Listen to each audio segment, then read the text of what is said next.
Hello guys, मेरा नाम है रवि। स्टडी ग्लो में आपका बहुत बहुत स्वागत है। दोस्तों, आपको पता है कि लगातार स्पेस में भेजे जाते हैं सैटेलाइट लगातार, लेकिन लोग सिर्फ भेजते हैं। उनकी खुद की जिम्मेदारी नहीं है कि इन्हें सच में कैसे नष्ट किया जाए, कैसे वापस लाया जाए। कुछ देश ऐसे हैं जो इस पे काम कर रहे हैं, कुछ संस्थाएं ऐसी हैं जो इन सैटेलाइट्स पे काम कर रही हैं कि ऐसा सैटेलाइट बनाएं जिससे इनको वहीं पे नष्ट कर दिया जाए और कचरा न हो, जैसे नहीं इसरो ने करके दिखाया था। लेकिन चाइना खुद ये नहीं करता है। चाइना खुद कचरे फैलाता है और उसी के कचरे का नतीजा आज उसी को मिला है। जैसे कहते हैं ना, दूसरों के लिए गड्ढा खोदोगे, खुद जाके उसमें गिर जाओगे। तो यहाँ पे चाइना गिरा नहीं है, बल्कि अच्छे से गिर गया, हाथ पैर उसके टूट गए हैं। जी हाँ दोस्तों, उसका जो स्पेस स्टेशन था जिसका नाम है तियांगोंग, ठीक है, ये वहां पे ट्रेवल कर रहा था और उसी दौरान जो स्पेस डेब्रिस होता है उसमें बहुत सारे ऐसे कचड़े थे जो काफी भारी भरकम के थे और आके उसे टकरा गए और उसका जो सोलर पैनल था उसको बहुत बड़ा एक कहते हैं ना कि इम्पैक्ट पड़ा है, काफी ज्यादा वो टूट फूट गए हैं। और यहाँ पे उनको जो उनके मॉड्यूल थे वो भी काफी ज्यादा टूट गए हैं। और इस वजह से दोस्तों यहाँ पे क्या हुआ कि चाइना को अपने खुद एस्ट्रोनॉट भेजने पड़े ताकि वो जाके वहां पे इसको सही कर सके। ठीक है, रॉकेट लॉन्च किया गया और वहां पे 2 बार स्पेस वॉक हुआ है। दोस्तों, नॉर्मली क्या होता है कि जो स्पेस वॉक होता है, जो इंटरनेशनल स्पेस स्टेशन हुआ, जैसे हम आईएसएस की बात करते हैं या जैसे चाइना का जो स्पेस स्टेशन है, तो होता क्या दोस्तों, जो स्पेस वॉक होता है काफ़ी ज़्यादा खतरनाक होता है। ये उस दौरान सबसे खतरनाक माना जाता है, इसलिए बहुत ही रेयर, जब बहुत ज़्यादा इंपॉर्टेंट काम होता है तब जाकर जो एस्ट्रोनॉट होते हैं उनको ये काम करने के लिए भेजा जाता है। स्पेस वॉक क्या होता है थोड़ा हम समझते हैं, फिर आगे में इसको समझेंगे, इस कहानी को। देखिए दोस्तों, स्पेस वॉक का मतलब ये होता है, यहाँ पे अगर आप देख रहे हैं तो ये जो एस्ट्रोनॉट हैं, ठीक है, पहले ही जब ये स्पेस स्टेशन के अंदर होते हैं तो ये नॉर्मल होते हैं, ये आराम से रह सकते हैं। ठीक है, जीरो ग्रेविटी में भी रह सकते हैं क्योंकि वहाँ पे ऑक्सीजन है, मतलब एटमॉस्फेयर है, सब कुछ है वहाँ पे। लेकिन यहाँ पे क्या होता है दोस्तों कि जब इनको कोई प्रॉब्लम होती है, जैसे मान लीजिए सोलर पैनल प्रॉब्लम आ गई, कोई इंजन में प्रॉब्लम आ गई, तो इनको उसलिए तैयार किया जाता है, उसके लिए ट्रेंड किया जाता है। अब इसमें क्या होता है दोस्तों, जब ये बाहर निकलते हैं तो आप देखेंगे बहुत मोटी मोटी रस्सी लगी होती है जो कि इनके सूट से बंधा होता है। आप समझिए कि जब आप स्पेस में जा रहे हैं, ये समझिए कुएं की तरह है कि अगर वो रस्सी छूटी तो आपकी कहानी वहां पे खत्म हो सकती है, तुरंत की तुरंत कहानी खत्म। अगर रस्सी छूटी तो आपको पकड़ना बहुत ज़्यादा वहां पे मुश्किल हो जाता है और आप उसी ग्रेविटी में आप रोटेट करने लगोगे। ठीक है, दूसरी चीज प्रॉब्लम दोस्तों ये होती है कि जब जो एस्ट्रोनॉट यहाँ पे आते हैं, ठीक है, जब ये सोलर पैनल सही कर रहे थे, जो इनका स्पेस स्टेशन था, तो यहाँ पे क्या होता है दोस्तों कि ये सूट पहनते हैं। लेकिन जब ये अंतरिक्ष में होते हैं तो उस दौरान दोस्तों बहुत सारे जो किरणें होती हैं, बहुत सारे पार्टिकल्स होते हैं, जो हाई एनर्जी पार्टिकल होते हैं, वो ट्रेवल कर रहे होते हैं। और इस दौरान दोस्तों कभी कभी क्या होता है कि जब बहुत बड़े लेवल पे आते हैं तो ये सूट में छेद कर सकते हैं, रेडिएशन इंपैक्ट होता है, तो जो एस्ट्रोनॉट होते हैं उनको बहुत बड़ा खतरा होता है। और तीसरी दोस्तों सबसे बड़ी प्रॉब्लम होती है स्पेस वॉक में कि जैसे मान लीजिए कि ये चीज़ों को सही कर रहे हैं, ठीक है, वहाँ पे बहुत सारे मैकेनिज्म हैं, कहीं रस्सी फंस गई, कहीं चोट लग गया, ठीक है, कहीं इंजन में फंस गए वो, तो वहाँ भी ये बहुत बड़ी प्रॉब्लम आती है। इसीलिए दोस्तों जो स्पेस वॉक होता है स्पेस स्टेशन में, वो काफ़ी बड़ी एक प्रॉब्लम मानी जाती है। लेकिन यहाँ पे चाइना को ये 2 से 3 बार कराना पड़ा, तब जाके इनका ये चीज़ें सही हुई है। यहाँ इनके मॉड्यूल में भी काफ़ी ज़्यादा झटका लगा है। भले ही चाइना दोस्तों इसको थोड़ा बहुत छुपाए, लेकिन हम ये कह सकते हैं कि ये बहुत बड़ा झटका है, बहुत तगड़ा झटका है। और ये तो स्पेस डेब्रिस की भी शुरुआत है। मैंने एक बार लेक्चर दिया तो उसमें मैंने आपको यही बताया था कि आने वाले वक्त में ये कचरे इतने ज़्यादा हो जाएंगे, इतने ज़्यादा हो जाएंगे कि स्पेस में, जैसे हम कहते हैं ना, दिल्ली में सांस लेना इम्पॉसिबल है, बहुत मुश्किल होता है, बहुत पोल्यूशन हो जाता है। तो यही पॉल्यूशन ना दोस्तों स्पेस का बनेगा, यही दिल्ली, ये लोग स्पेस को भी बना देंगे। ठीक है, क्योंकि लगातार कचरे हैं। ठीक है, अभी हम डेटा देखेंगे तो आपको समझ में आएगा कितने कचरे वहाँ पे। तो ये एक बहुत बड़ी एक प्रॉब्लम थी और वही नतीजा आज यहाँ पे देखने के लिए मिल रहा है। आने वाले वक्त में आप देखेंगे कि इतने ज़्यादा सैटेलाइट जो हैं, ठीक है, वो इतने ज़्यादा वो हार्म होंगे, इतने ज़्यादा उन पर खतरा होगा। जो स्पेस स्टेशन हम लॉन्च करेंगे, जैसे भारत भी लॉन्च करने वाला है और भी देश जब लॉन्च करेंगे, तो जो स्पेस स्टेशन है इनकी साइज़ क्या होती है दोस्तों, बहुत बड़ी होती है। इसमें बहुत सारे मॉड्यूल होते हैं और साइज़ की बात ठीक है, पैसे की बात ठीक है, वो ठीक है, लेकिन इसके अंदर होता कौन है? इसके अंदर होते हैं इंसान, एस्ट्रोनॉट होते हैं। ये एक बहुत खतरनाक है क्योंकि साइज बड़ी है। आप सबसे बड़ी चीज आप समझिए कि एक सैटेलाइट है, सैटेलाइट को आप क्या कर सकते हैं कि जगह वो बदल सकती है, उसको जगह बदलने में कोई बहुत बड़ी प्रॉब्लम नहीं है, यहां से आप कंट्रोल करके जगह बदल सकते हैं। लेकिन एक स्पेस स्टेशन को जगह बदलने में बहुत प्रॉब्लम होती है।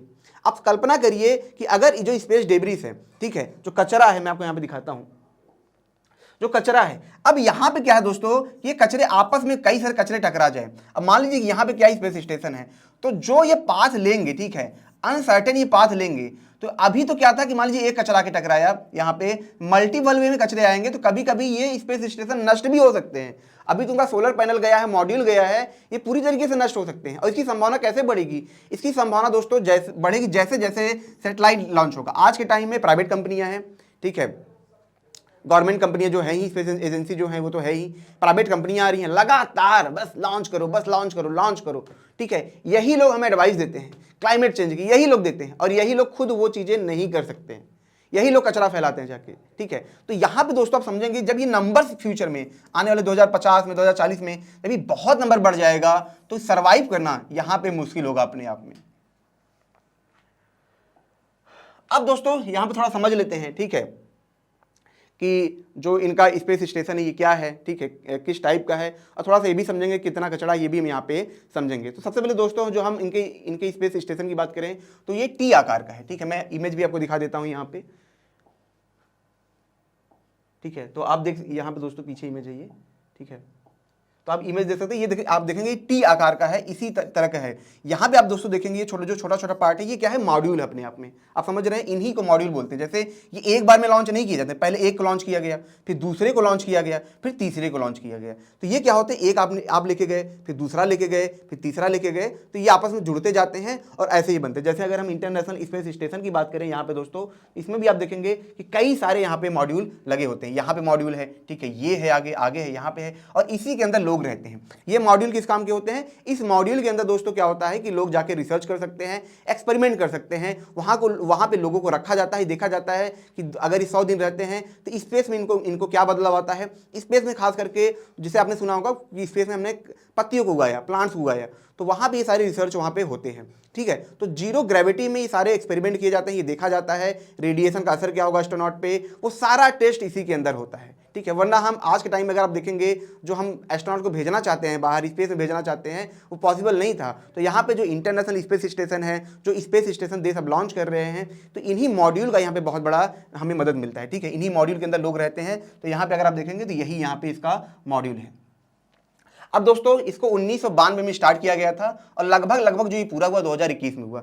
मैंने एक चीज आपको बताई थी कि मॉड्यूल जो होते हैं एक साथ लॉन्च नहीं किए जाते हैं। इसका मतलब ये है कि एक एक मॉड्यूल को बनाने में बहुत ज़्यादा वक्त लगता है। आप समझिए कि हमें जब छोटा सा सैटेलाइट भेजते हैं, हमें उसमें कई साल लग जाते हैं। उस रॉकेट को बनाने में 3-4 साल लग जाते हैं, 2 साल लग जाते हैं। पहले तो और वक्त लगता था। तो आप समझिए कि हम एक ऐसा मॉड्यूल बनाते हैं जो बहुत बड़ा है, ठीक है, जो बहुत बड़ा है, जिसके अंदर लोग रहेंगे। तो उसको क्या होता है दोस्तों, बहुत कई वे में, कई पार्ट्स में उसको बनाया जाता है और एक एक पार्ट को वहां पे भेजा जाता है, तब जाके तैयार होता है। तो यहाँ पे आप देखेंगे 1992 शुरू हुआ था, लेकिन 2021 में ये लगभग यहाँ पे क्या हुआ, कंप्लीट हुआ और ये लोगों के रहने लायक यहाँ पे बना, ठीक है।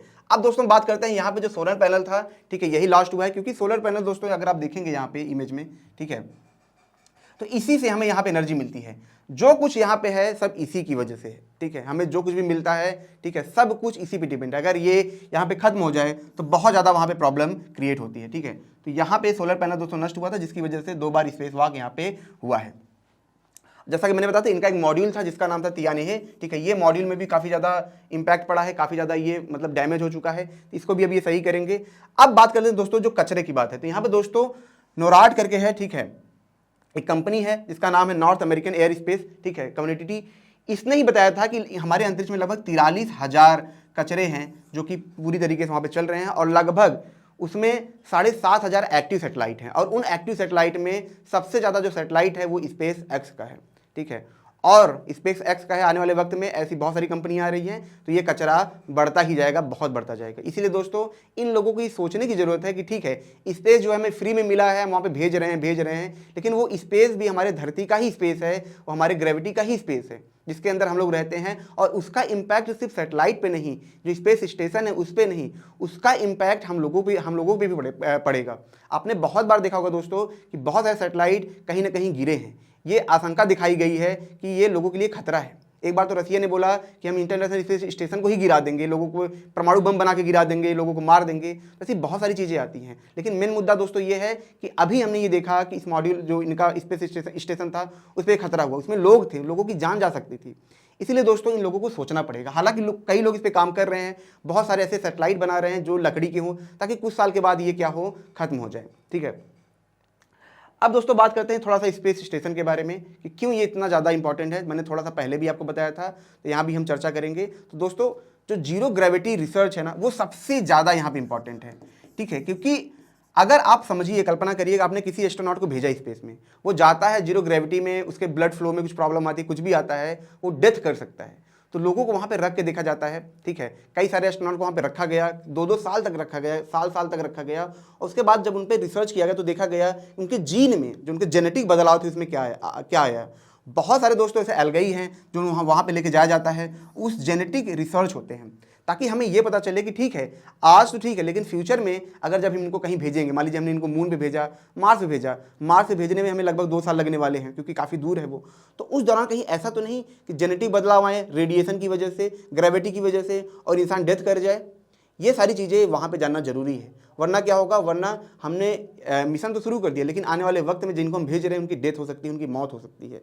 और सबसे बड़ी चीज़, बहुत बड़े लेवल पे इकोनॉमी भी, क्योंकि बहुत पैसा दोस्तों इसमें लगने वाला है। जब हम स्पेस में जाके रहेंगे, मतलब मंगल ग्रह पे रहेंगे, मून पे, ये बहुत पैसा लगने वाला है, ये आसान नहीं है, ठीक है। तो इसीलिए ये सारे जो रिसर्च हैं दोस्तों यहीं पे हो जाएं, इसीलिए बहुत सारे ऐसे अलगाई भेजे जाते हैं, बहुत सारे वहाँ पर प्लांट उगाया जाता है कि अगर स्पेस में हम कुछ उगा रहे हैं तो उसको खाने पे, उस खाने का क्या इम्पैक्ट हमारे बॉडी पे होता है वो देखा जाता है, हमारे मसल्स कैसे काम करते हैं, हमें कितनी एक्सरसाइज करनी होगी। आप दोस्तों मैं आपको बताऊँ, जो स्पेस स्टेशन में लोग रहते हैं उनको हर दिन 2 से ढाई घंटे 3 घंटे एक्सरसाइज करना ही करना है। आप पूछेंगे क्यों? इसलिए कि वहाँ पे ग्रेविटी क्या है, जीरो है। तो वहाँ पे अगर वो एक्सरसाइज नहीं करेंगे तो उनके जो बोन हैं, जो हड्डियाँ हैं, वो इतने वीक हो जाएंगे, इतने वीक हो जाएंगे, वो चल नहीं सकते हैं धरती पे आके। क्योंकि धरती पे आएंगे, धरती का एटमॉस्फेरिक प्रेशर ज़्यादा है, तो वहाँ पे चलना अपने आप में बहुत ज़्यादा मुश्किल हो जाता है। तो इसीलिए दोस्तों जो स्पेस स्टेशन है, ये सारी चीज़ों को वो क्या करता है, डाटा को कलेक्ट करता है, और इसीलिए लोग अपने एस्ट्रोनॉट को वहाँ पे भेजते हैं। आपने दोस्तों अगर ध्यान से कभी देखा होगा कि जब भी स्पेस स्टेशन से लोगों को उतारा जाता है तो वो खुद नहीं चलते, उनको उठा के लेके जाया जाता है, और कुछ टाइम के बाद, कुछ हफ्ते के रेस्ट के बाद उनकी जो बॉडी होती है वो नॉर्मल एटमॉस्फेयर में चलने के लिए तैयार हो पाती है। बहुत सारे ऐसे ब्रेन में देखा गया डिफेक्ट देखने के लिए मिला कि जो जीरो ग्रेविटी में रहते हैं, ये सारे डिफेक्ट देखने के लिए मिले। तो वो डिफेक्ट हमें देखने के लिए कैसे मिला? इन्हीं की बदौलत। तो अब क्या होगा, ठीक है हमने डिफेक्ट देख लिया तो क्या होगा?